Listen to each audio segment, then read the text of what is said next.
Entrance റിസൾട്ടിൻ്റെ പ്രഖ്യാപനമാണ് നടക്കുന്നത്. COVID-19 വ്യാപനം രൂക്ഷമായിക്കൊണ്ടിരുന്ന സാഹചര്യത്തിലാണ് 2020 വർഷത്തെ കീം പരീക്ഷ നടത്തുന്നതിന് സർക്കാർ തീരുമാനിച്ചത്. മറ്റു പല സംസ്ഥാനങ്ങളിലും പ്രവേശന പരീക്ഷകൾ മാറ്റിവെക്കുന്ന നടപടി ഉണ്ടായിട്ടും എല്ലാ സുരക്ഷയും ഉറപ്പാക്കി കേരള എഞ്ചിനീയറിംഗ്, ഫാർമസി പ്രവേശന പരീക്ഷകൾ നടത്തുന്നതിന് ഗവൺമെൻറ് തീരുമാനിക്കുകയായിരുന്നു.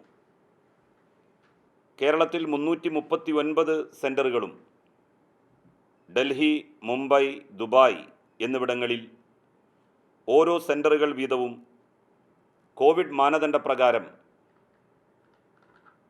തയ്യാറാക്കി. കേരളത്തിന് പുറത്തെ പരീക്ഷാ കേന്ദ്രം തിരഞ്ഞെടുത്ത വിദ്യാർത്ഥികൾക്ക് പരീക്ഷാ കേന്ദ്രം മാറ്റുന്നതിന് അവസരവും നൽകി. പൊതുവിദ്യാഭ്യാസ വകുപ്പ്, ഫയർഫോഴ്സ്, ആരോഗ്യവകുപ്പ്, തദ്ദേശ സ്വയംഭരണ വകുപ്പ് എന്നിവരുടെ സഹകരണത്തോടെ എല്ലാ പരീക്ഷാ കേന്ദ്രങ്ങളിലും കോവിഡ് മാനദണ്ഡങ്ങൾ പ്രകാരമുള്ള സുരക്ഷ ഉറപ്പാക്കാനായി ക്വാറന്റൈനിലുള്ള വിദ്യാർത്ഥികൾക്കും കണ്ടെയ്ൻമെൻറ്റ് സോണുകളിൽ നിന്നുള്ള വിദ്യാർത്ഥികൾക്കും പരീക്ഷാ കേന്ദ്രങ്ങളിൽ പ്രത്യേക റൂമുകൾ സജ്ജീകരിച്ചിരുന്നു. ബഹുമാനപ്പെട്ട മുഖ്യമന്ത്രിയുടെ നിർദ്ദേശപ്രകാരം റാപ്പിഡ് സ്പ്രെഡ് ഏരിയകളായ പുത്തൻപള്ളി, വലിയതുറ, മാണിക്കവിളാകം എന്നീ ഏരിയകളിലെ കുട്ടികൾക്കായി വലിയതുറയിൽ പ്രത്യേക പരീക്ഷാ കേന്ദ്രം അനുവദിച്ചു. ഇവിടെ അധ്യാപകർക്ക് മുഴുവൻ PPE കിറ്റ് ഉൾപ്പെടെ നൽകുകയുണ്ടായി. ഡൽഹിയിലെ പരീക്ഷാ കേന്ദ്രം അവസാന നിമിഷം വരെയും അനുവദിക്കാതിരുന്ന സാഹചര്യം സംജാതമായപ്പോൾ സർക്കാർ സമയോചിതമായി ഇടപെടുകയും ഫരീദാബാദിൽ ഒരു പുതിയ പ്രത്യേക പരീക്ഷാ കേന്ദ്രം ഒരുക്കുന്നതിന് മുൻകൈയെടുക്കുകയും ചെയ്തു. പരീക്ഷയുടെ 2 ദിവസം മുൻപ് കോവിഡ് ബാധിതരായി ഹോസ്പിറ്റലിൽ കഴിഞ്ഞിരുന്ന 3 വിദ്യാർത്ഥികൾ പരീക്ഷ എഴുതണം എന്ന ആഗ്രഹം അറിയിക്കുകയും ആരോഗ്യവകുപ്പിൻ്റെ നിർദ്ദേശപ്രകാരം കോവിഡ് പ്രോട്ടോക്കോൾ പാലിച്ച് ആശുപത്രിയിലെ ഒരു ഡോക്ടറിൻ്റെയും നഴ്സ് അസിസ്റ്റൻറ്റിൻ്റെയും മേൽനോട്ടത്തിൽ ഈ വിദ്യാർത്ഥികൾക്ക് പരീക്ഷ എഴുതാൻ അനുവാദം നൽകുകയും ചെയ്തു. എൻട്രൻസ് കമ്മീഷണറുടെ നേതൃത്വത്തിൽ നടത്തിയ കൃത്യമായ തയ്യാറെടുപ്പും കൂട്ടായ പ്രവർത്തനവും മൂലമാണ് എല്ലാ തടസ്സങ്ങളും നിഷ്പ്രയാസം തരണം ചെയ്യാൻ സാധിച്ചത്. കീം 2020 നിരവധി വെല്ലുവിളികൾക്ക് നടുവിലും മികച്ച രീതിയിൽ പൂർത്തിയാക്കാൻ സാധിച്ചതിന് entrance commissioner Shrimati Geetha IAS നേതൃത്വത്തിലുള്ള ടീമിനെ ഞാൻ ഈ സന്ദർഭത്തിൽ ഹാർദമായി അഭിനന്ദിക്കുകയാണ്. ഡോക്ടർ APJ അബ്ദുൽ കലാം സാങ്കേതിക ശാസ്ത്ര സർവകലാശാലയുടെ കീഴിൽ 145 എഞ്ചിനീയറിംഗ് കോളേജുകളിലായി ആകെ 25,000-ഓളം സീറ്റുകളാണ് ഉള്ളത്. ഈ വർഷം 15 സ്വാശ്രയ എഞ്ചിനീയറിംഗ് കോളേജുകളിൽ നൂതന മേഖലകളിൽ പുതിയ കോഴ്സുകൾ അനുവദിച്ചതുവഴി 1000-ഓളം സീറ്റുകൾ കൂടി വർദ്ധിച്ചിട്ടുണ്ട്. സർക്കാർ എയ്ഡഡ് കോളേജുകളിൽ പുതിയ കോഴ്സുകൾ അനുവദിക്കുന്നത് സംബന്ധിച്ച തീരുമാനവും ഉടനുണ്ടാകും. APJ അബ്ദുൽ കലാം സാങ്കേതിക ശാസ്ത്ര സർവകലാശാലയുടെ പ്രവർത്തനങ്ങളെ ഏകോപിപ്പിക്കുന്നതിനും ഉദ്ദേശ ലക്ഷ്യങ്ങൾ കൈവരിക്കുന്നതിനും വേണ്ടി സർവകലാശാലയുടെ ആദ്യ സ്റ്റാറ്റ്യൂട്ടുകൾ കഴിഞ്ഞ മാസം പുറത്തിറക്കുകയുണ്ടായി. ഉന്നത വിദ്യാഭ്യാസ വകുപ്പ് പ്രത്യേക മന്ത്രാലയമായി രൂപം കൊണ്ടതിന് ശേഷം സ്റ്റാറ്റ്യൂട്ടുകൾ തയ്യാറാക്കാനുള്ള പ്രവർത്തനങ്ങൾ ഊർജിതമാക്കുകയായിരുന്നു. സർവകലാശാലയിൽ ബിരുദാനന്തര ബിരുദ ഗവേഷണ കോഴ്സുകളുടെ ബോധനത്തിനു വേണ്ടി താഴെ പറയുന്ന സ്കൂളുകൾ ആരംഭിക്കാൻ ഉദ്ദേശിക്കുന്ന കാര്യം ഈ സന്ദർഭത്തിൽ ഉണർത്തുകയാണ്. School of mechanical sciences and technology, school of building sciences and technology, school of electrical sciences and technology, school of communication sciences and technology, school of computer sciences and technology, school of interdisciplinary studies and research, school of basic sciences and humanities. ഈ ഡിപ്പാർട്ട്മെൻറ്റുകൾക്ക് വേണ്ടി 40ഓളം പുതിയ അധ്യാപക തസ്തികകൾ സർക്കാർ അനുവദിച്ച കാര്യവും സന്തോഷപൂർവ്വം അറിയിക്കട്ടെ. സ്കൂളുകളുടെ പ്രവർത്തനം ഈ അക്കാദമിക വർഷം തന്നെ ആരംഭിക്കാനുള്ള പ്രവർത്തനങ്ങൾ നടന്നു വരികയാണ്. സർവകലാശാലയുടെ ക്യാമ്പസിന് വേണ്ടിയുള്ള സ്ഥലമെടുപ്പ് പ്രവർത്തനങ്ങൾ തിരുവനന്തപുരത്ത് വിളപ്പിൽശാലയിൽ പുരോഗമിക്കുന്നു. ആദ്യഘട്ടമായി അഡ്മിനിസ്ട്രേറ്റീവ് ബ്ലോക്കിൻ്റെ നിർമ്മാണോദ്ഘാടനം നവംബർ മാസത്തിൽ നടത്താൻ കഴിയുമെന്നാണ് ഉദ്ദേശിക്കുന്നത്. APJ അബ്ദുൽ കലാം സാങ്കേതിക ശാസ്ത്ര സർവകലാശാലയുടെ BTech 2ാം ബാച്ചിൻ്റെ പരീക്ഷാഫലം സെപ്റ്റംബർ 19 പ്രസിദ്ധീകരിക്കാനായി. 145 എഞ്ചിനീയറിംഗ് കോളേജുകളിൽ 23 വിവിധ ബ്രാഞ്ചുകളിലായി 34,416 വിദ്യാർത്ഥികളാണ് അവസാന വർഷ പരീക്ഷ എഴുതുവാൻ അർഹരായത്. ഈ വർഷത്തെ വിജയശതമാനം 46.53%. വിജയശതമാനത്തിൽ കഴിഞ്ഞ വർഷത്തേക്കാൾ 10% വർധനയാണ് ഉണ്ടായിട്ടുള്ളത്. ഇത്തവണ വിജയിച്ച 16,017 പേരിൽ 1,286 വിദ്യാർത്ഥികൾ BTech ഹോണേഴ്സ് ബിരുദത്തിന് അർഹരായ വിവരവും അഭിമാനത്തോടെ പങ്കുവെക്കുകയാണ്. ഈ അക്കാദമിക വർഷം മുതൽ BTech ബിരുദത്തോടൊപ്പം BTech മൈനർ ബിരുദം നേടാനുള്ള ഒരു അവസരവും വിദ്യാർത്ഥികൾക്ക് ലഭിക്കും. ഏതെങ്കിലും ഒരു ബ്രാഞ്ചിൽ പഠിക്കുന്ന വിദ്യാർത്ഥിക്ക് തനിക്ക് താൽപ്പര്യമുള്ള മറ്റൊരു ബ്രാഞ്ചിലെ 4 വിഷയങ്ങൾ അധികമായി പഠിച്ച് മൈനർ ഡിഗ്രി കൂടി നേടാൻ സാധിക്കും. ഉദാഹരണത്തിന് സിവിൽ എഞ്ചിനീയറിംഗ് പഠിക്കുന്ന ഒരു വിദ്യാർത്ഥിക്ക് കമ്പ്യൂട്ടർ സയൻസിലെ ആർട്ടിഫിഷ്യൽ ഇൻ്റലിജൻസിൽ മൈനർ ഡിഗ്രി കൂടി എടുക്കുവാനാകും. കൂടാതെ വ്യവസായശാലകളുടെ സഹകരണത്തോടെ ഇൻഡസ്ട്രി മൈനറുകളും ഈ വർഷം മുതൽ ആരംഭിക്കുകയാണ് നമ്മളുടെ സംസ്ഥാനത്ത്. ഇനി നമുക്ക് KEAM 2020യുടെ ഫലപ്രഖ്യാപനത്തിലേക്ക് കടക്കാം.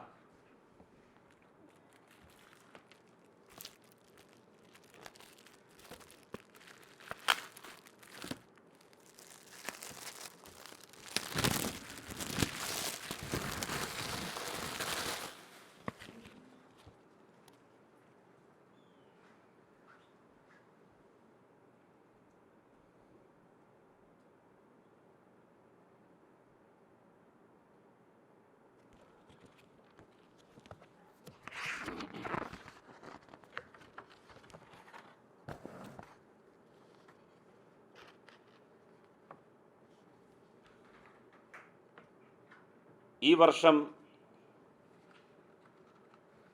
പരീക്ഷ എഴുതിയ മൊത്തം വിദ്യാർത്ഥികൾ 71,742 ആണ്. അതിൽ പെൺകുട്ടികൾ 35,959, ആൺകുട്ടികൾ 35,783. മൊത്തം ക്വാളിഫൈ ചെയ്യപ്പെട്ട കുട്ടികളുടെ എണ്ണം 56,599 ആണ്. അതിൽ പെൺകുട്ടികൾ 29,545, ആൺകുട്ടികൾ 27,054. റാങ്ക് ലിസ്റ്റിൽ മൊത്തം ഉൾപ്പെട്ടിട്ടുള്ളത്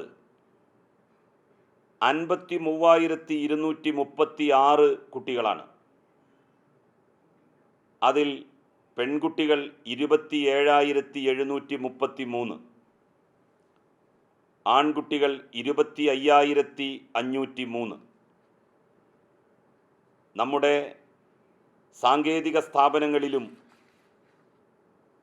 മികച്ച പ്രകടനമാണ് പെൺകുട്ടികൾ നടത്തുന്നത്. ഈ കണക്കുകൾ അതാണ് വ്യക്തമാക്കുന്നത്.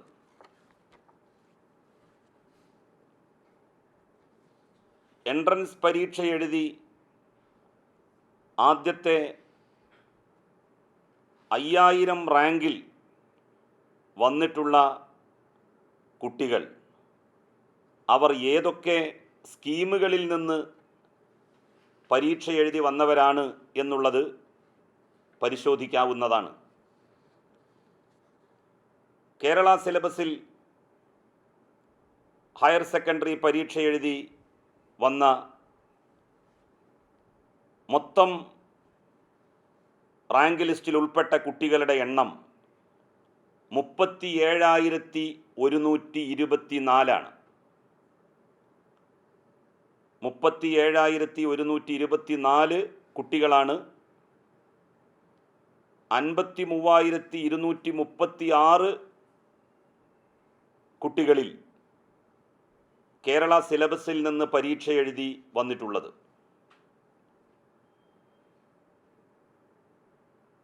CBSE പരീക്ഷ എഴുതി റാങ്ക് ലിസ്റ്റിൽ ഇടം പിടിച്ചിട്ടുള്ളത് 14,468 കുട്ടികളാണ്. ISCE സിലബസിൽ പരീക്ഷ എഴുതി റാങ്ക് ലിസ്റ്റിൽ വന്നത് 1,206 കുട്ടികളാണ്. മറ്റു സിലബസുകളിൽ പരീക്ഷ എഴുതി വന്നിട്ടുള്ളവരുടെ എണ്ണം 438 ആണ്. ആദ്യത്തെ 5000 റാങ്കിൽ കേരള ഹയർ സെക്കൻഡറി പരീക്ഷ എഴുതി വന്ന കുട്ടികളിൽ 2280 പേർ സ്ഥാനം പിടിച്ചു. CBSE പരീക്ഷ എഴുതി വന്ന 2477 കുട്ടികൾ ആദ്യത്തെ 5000 റാങ്കിൽ ഉൾപ്പെട്ടിട്ടുണ്ട്. ISCE പരീക്ഷ എഴുതി വന്ന 214 കുട്ടികളും മറ്റു സിലബസുകളിൽ പരീക്ഷ എഴുതി വന്ന 29 കുട്ടികളും ആദ്യ 5000 റാങ്കിൽ ഉൾപ്പെട്ടവരുടെ കൂട്ടത്തിൽ പെടുന്നു. ഇനി ഓരോ ജില്ലകളിലെയും മൊത്തം റാങ്ക് ലിസ്റ്റിൽ വന്ന കുട്ടികൾ, അതുപോലെ തന്നെ ആദ്യത്തെ 1000 റാങ്കിൽ വന്ന കുട്ടികൾ, ജില്ല തിരിച്ചാണ് പറയുന്നത്. ആദ്യം ജില്ലയുടെ പേര് പറയും, പിന്നെ ആ ജില്ലയിൽ നിന്ന് റാങ്ക് ലിസ്റ്റിൽ ഉൾപ്പെടുത്തപ്പെട്ട കുട്ടികളുടെ എണ്ണം പറയും. മൂന്നാമത് പറയുന്നത് ആദ്യത്തെ 1000 റാങ്കിൽ വന്ന ഓരോ ജില്ലയിൽ നിന്നുമുള്ള കുട്ടികളുടെ എണ്ണമായിരിക്കും. തിരുവനന്തപുരം മൊത്തം റാങ്ക് ലിസ്റ്റിൽ ഉൾപ്പെടുത്തപ്പെട്ടവരുടെ എണ്ണം 6479. ആദ്യ 1000 റാങ്കിൽ തിരുവനന്തപുരം ജില്ലയിൽ നിന്ന് വന്നിട്ടുള്ളത് 126 പേരാണ്. കൊല്ലം 5306, 61. പത്തനംതിട്ട 1868, 24. ആലപ്പുഴ 3093, 34. കോട്ടയം 2995, 84. ഇടുക്കി 991, 10. എറണാകുളം 6119, 175. തൃശ്ശൂർ 5335, 80. പാലക്കാട് 3236, 48. മലപ്പുറം 5812 108. കോഴിക്കോട് 5068 121. വയനാട് 858 11. കണ്ണൂർ 4252 73. കാസർഗോഡ് 1398 32. മറ്റുള്ളവർ 426 13. ആദ്യത്തെ 100 റാങ്കിൽ വന്നിട്ടുള്ള ആൺകുട്ടികളുടെയും പെൺകുട്ടികളുടെയും കണക്കാണ് ഇനി പറയുന്നത്. അതുപോലെ തന്നെ മറ്റു വിവരങ്ങൾ. ആദ്യത്തെ 100 റാങ്കിൽ വന്നിട്ടുള്ള പെൺകുട്ടികൾ 13, ആൺകുട്ടികൾ 87.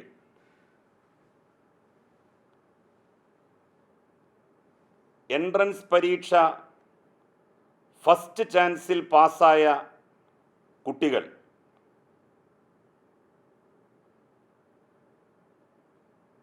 പെൺകുട്ടികൾ 66.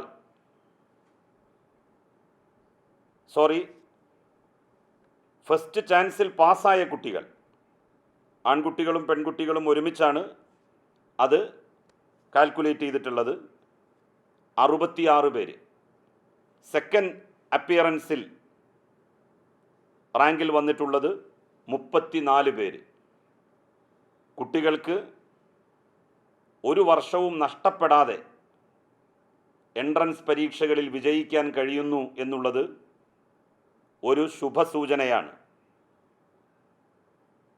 രണ്ടാമതും മൂന്നാമതും എഴുതി വരുന്നവരെക്കാൾ കൂടുതൽ മികവുറ്റ റാങ്കുകാരായി ആദ്യ ചാൻസിൽ തന്നെ കുട്ടികൾ വരുന്നു എന്നുള്ളത് നമ്മളുടെ പഠന നിലവാരത്തിൻ്റെ ഔന്നിത്യമാണ് വ്യക്തമാക്കുന്നത്. ഏറ്റവും കൂടുതൽ ആദ്യത്തെ 100 റാങ്കിൽ ഉൾപ്പെടുത്തപ്പെട്ടിട്ടുള്ള കുട്ടികളുടെ എണ്ണത്തിൻ്റെ അടിസ്ഥാനത്തിലുള്ള ജില്ലകൾ തിരുവനന്തപുരമാണ് മുന്നിൽ. ആദ്യത്തെ 100-ൽ 21 റാങ്കുകൾ തിരുവനന്തപുരം ജില്ലക്കാണ്. കോട്ടയം 19, മലപ്പുറം 18. ഈ 3 ജില്ലകളാണ് 1, 2, 3 സ്ഥാനങ്ങളിൽ വരുന്നത്. ആദ്യത്തെ 100-ൽ ഏറ്റവും അധികം കുട്ടികൾ വിജയികളായി എന്ന കാര്യത്തിൽ.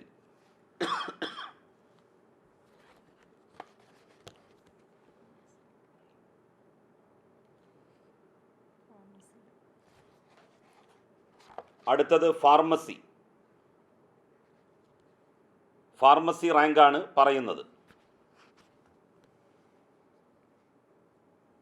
മൊത്തം പരീക്ഷ എഴുതിയ കുട്ടികളുടെ എണ്ണം 54,837. പെൺകുട്ടികൾ 39,350. ആൺകുട്ടികൾ 15,487. റാങ്ക് ലിസ്റ്റിൽ ഉൾപ്പെടുത്തപ്പെട്ടവർ 47,081. അതിൽ പെൺകുട്ടികൾ 34,260. ആൺകുട്ടികൾ 12,821. ആദ്യത്തെ 10 റാങ്കുകളിൽ പെൺകുട്ടികൾ 3, ആൺകുട്ടികൾ 7. ആദ്യത്തെ 100 റാങ്കുകളിൽ പെൺകുട്ടികൾ 58, ആൺകുട്ടികൾ 42.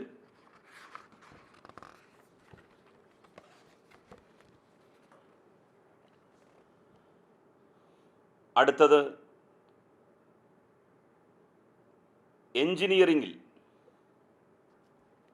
ടോപ്പർമാരായിട്ടുള്ള 10 rank holders. Engineering rank number 1 first rank Varun K S. Varun K S, Kottayam. എഞ്ചിനീയറിംഗിൽ second rank Gokul Govind T K. Gokul Govind T K, Kannur. എഞ്ചിനീയറിംഗിൽ third rank Niyas Mon P. Niyas Mon P, Malappuram. Fourth rank Aditya Baiju. Aditya Baiju, കൊല്ലം.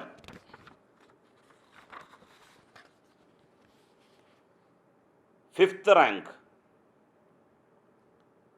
അദ്വൈത് ദീപക്.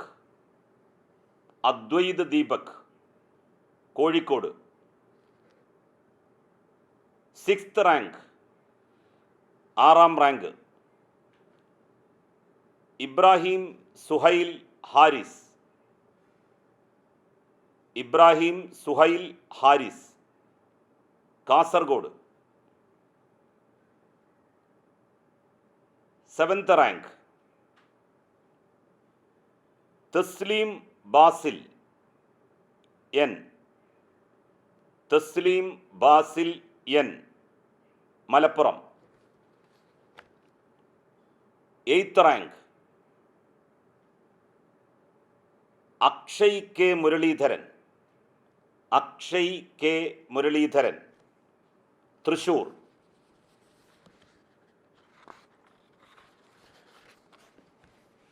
ഒൻപതാം rank Muhammad Nihad U. Muhammad Nihad U, Malappuram. പത്താം rank Aleena M R.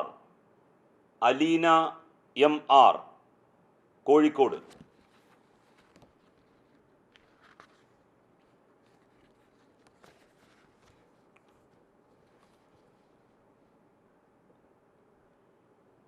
SC കാറ്റഗറിയിൽ 1ഉം 2ഉം റാങ്കുകൾ നേടിയിട്ടുള്ള കുട്ടികളുടെ പേരാണ് ഇനി പറയുന്നത്. അവരുടെ എഞ്ചിനീയറിംഗ് റാങ്കും തൊട്ടുടനെ പറയും. SC കാറ്റഗറിയിൽ first rank Jagan M J. Jagan M J, Kollam. 252 എഞ്ചിനീയറിംഗിൽ ആ കുട്ടിയുടെ റാങ്ക് വരുന്നത്.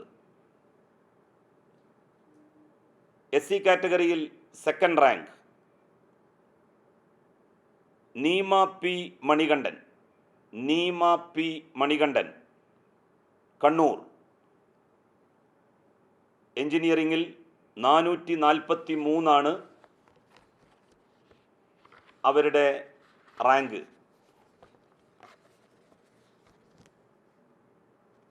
ST കാറ്റഗറിയിൽ, ഷെഡ്യൂൾഡ് ട്രൈബ് കാറ്റഗറിയിൽ വരുന്ന 1ഉം 2ഉം റാങ്കുകാർ. ST കാറ്റഗറിയിലെ 1ആം റാങ്ക് അശ്വിൻ ശ്യാം ജോസഫ്. അശ്വിൻ സാം ജോസഫ്, കോട്ടയം. 2ആം rank Pavanitha B. Pavanitha B, Kasaragod. അശ്വിൻ സാമിൻ്റെ എഞ്ചിനീയറിംഗ് റാങ്ക് 1236ഉം പവനിതയുടെ എഞ്ചിനീയറിംഗ് റാങ്ക് 4727ഉമാണ്.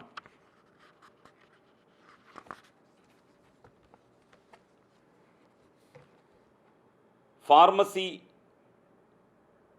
3 റാങ്കുകൾ. അടുത്തതായി അതാണ് പ്രഖ്യാപിക്കുന്നത്. ഫാർമസിയിലെ ആദ്യ 3 റാങ്കുകൾ. First rank Akshay K Muraleedharan, Thrissur. Akshay K Muraleedharan.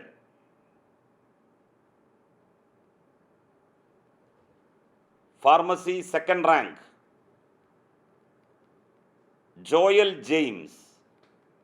Joel James, Kasaragod.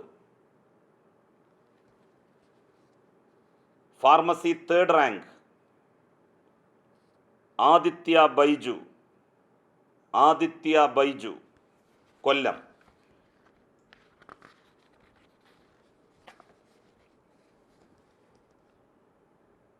അടുത്തതായി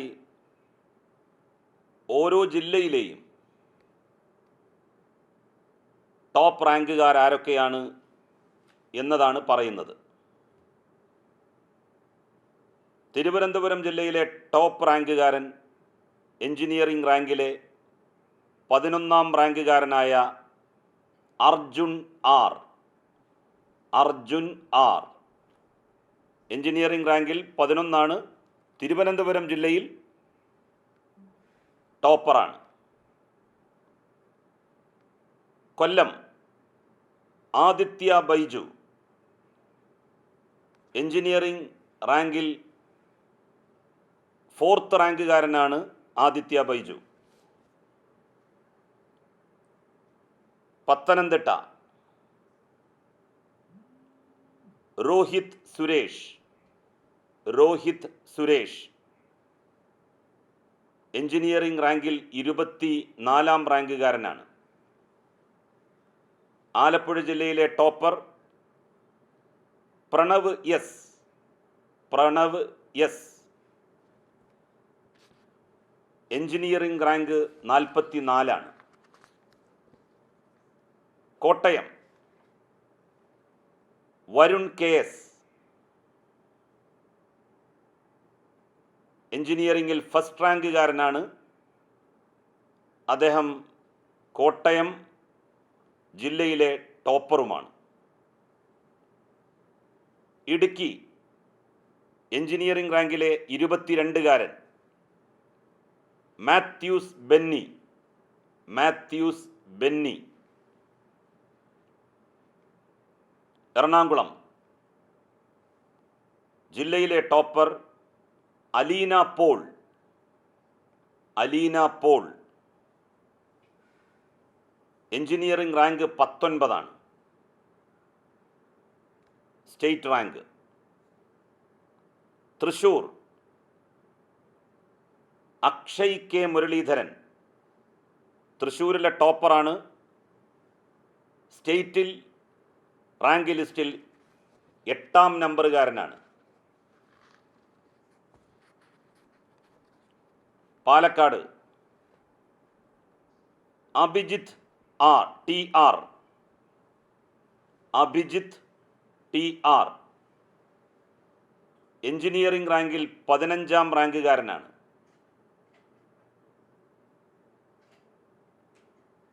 Malappuram Niyas Mon P. Niyas Mon P state engineering റാങ്കിൽ 3ാം റാങ്കുകാരനാണ്. മലപ്പുറം ജില്ലയിലെ ടോപ്പറുമാണ്.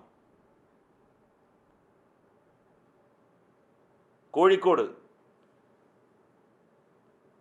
അദ്വൈത് ദീപക്. അദ്വൈത് ദീപക് എഞ്ചിനീയറിംഗ് റാങ്കിൽ 5ാം റാങ്കുകാരനാണ്. Wayanad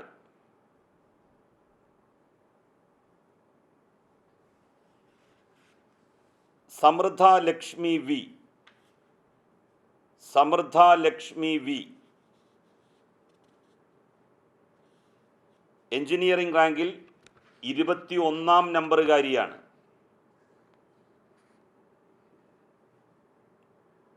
Kannur Gokul Govind T K. Gokul Govind T K ഗോകുലിൻ്റെ എഞ്ചിനീയറിംഗ് റാങ്ക് 2ആണ്. Kasaragod topper Ibrahim Suhail Haris. Ibrahim Suhail Haris engineering rank 6ആണ്.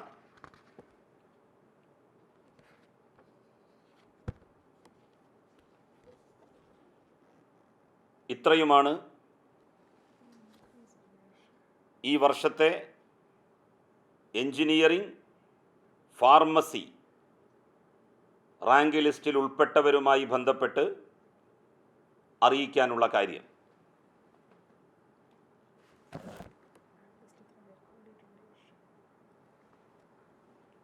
കഴിഞ്ഞ വർഷത്തേക്കാൾ 7739 കുട്ടികൾ റാങ്ക് ലിസ്റ്റിൽ കൂടുതലായി ഇടം നേടിയിട്ടുണ്ട്.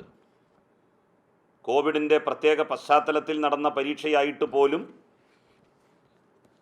കുട്ടികൾ കൂടുതൽ ക്വാളിഫയിങ് ലിസ്റ്റിൽ വന്നു എന്നുള്ളത് പ്രത്യേകം എടുത്തു പറയേണ്ടതാണ്. ഫാർമസിയിലും അതുപോലെ തന്നെ മുൻ വർഷത്തേക്കാൾ കൂടുതലാണ് റാങ്ക് ലിസ്റ്റിൽ ഉൾപ്പെടുത്തപ്പെട്ടവരുടെ എണ്ണം. ഈ പ്രാവശ്യം പരീക്ഷ എഴുതിയ എല്ലാ വിദ്യാർത്ഥികളെയും പ്രത്യേകം അഭിനന്ദിക്കുന്നു. ഒരുപാട് വെല്ലുവിളികൾക്കും പ്രയാസങ്ങൾക്കും നടുവിലാണ് അവർ പരീക്ഷ എഴുതിയത്. അവരെ പരീക്ഷയ്ക്ക് സജ്ജരാക്കി കൊണ്ടുവന്ന രക്ഷിതാക്കളെയും പ്രത്യേകം അനുമോദിക്കുന്നു. രക്ഷിതാക്കളുടെ സഹകരണവും വളരെ നല്ല നിലയിൽ പരീക്ഷാ നടത്തിപ്പിനുണ്ടായി. നേരത്തെ തന്നെ ആഭ്യന്തര വകുപ്പ്, ആരോഗ്യ വകുപ്പ്, ഫയർഫോഴ്സ് ഡിപ്പാർട്ട്മെൻറ്റ്, തദ്ദേശ സ്വയംഭരണ സ്ഥാപനങ്ങൾ, സന്നദ്ധ സംഘടനകൾ, ക്ലബ്ബുകൾ, പൂർവ്വ വിദ്യാർത്ഥി സംഘടനകൾ, ഓരോ സ്ഥാപനങ്ങളിലെയും സെൻറ്ററുകളിലെയും രാഷ്ട്രീയ പാർട്ടി പ്രവർത്തകർ, പൊതുപ്രവർത്തകർ, ഇവരെല്ലാം പരീക്ഷ കൃത്യമായി നടത്തുന്നതിന് സഹകരിച്ചു. പരീക്ഷ വലിയ ബുദ്ധിമുട്ടുണ്ടാക്കുമെന്ന് ചില കേന്ദ്രങ്ങളിൽ നിന്ന് ആക്ഷേപങ്ങൾ ഉയർന്നിരുന്നു എങ്കിലും ഒരു പരാതിക്കും ഇടവരാത്ത വിധം കീം പരീക്ഷ നടത്താൻ, റിസൾട്ട് പബ്ലിഷ് ചെയ്യാൻ സാധിച്ചു എന്നുള്ളതിൽ അതിയായ സന്തോഷവും അഭിമാനവും നിങ്ങളുമായി പങ്കുവെക്കാനും ഈ അവസരം ഉപയോഗപ്പെടുത്തുകയാണ്.